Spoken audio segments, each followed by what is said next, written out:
اگر رزق سنبھال سکتے ہو نا، بے شمار دولت سنبھالنا آتی ہے، تو 21 دن سورہ دہر کو اس طرح سے پڑھ لیجئے۔ وظیفے کا بہتر ٹائم فجر کا ہے، لیکن اوبیسلی اس سورہ مبارکہ کو اس کو پڑھنا ہے آپ نے 75 ٹائمز، 75 دفعہ، تو تھوڑا ٹائم لگتا ہے۔ تو یا تو نماز فجر سے پہلے آپ جاگیں تاکہ نماز فجر تک آپ اس کو پڑھ پائیں، اور اگر ایسا ممکن نہ ہو تو پھر آپ عشاء کی نماز کے بعد بھی اس کو کر سکتے ہیں۔ 21 ڈیز آپ کو یہ محنت کرنی ہے بھائی، تھوڑی سی محنت، کہ 75 یعنی 75 بار اس کو آپ نے سورہ دہر کو پڑھنا ہے 21 دن تک۔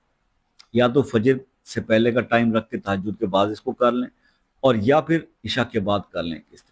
بس یہ عمل آپ کر لیں، اور اس کے بعد پھر دیکھیں کہ وہ جو میرے دوست یہ لوگ کہتے ہیں نا کہ جی وہ ہماری بندشیں ہو گئی اور رزق روک دیا، فلاں نے یہ کر دیا اور یہ نے کر دیا، یہ سب کچھ اللہ کے حکم سے ایسا وہ چلے گا کہ یہ سب چیزیں آپ بھول جائیں گے، کوئی رکاوٹ بھی آئی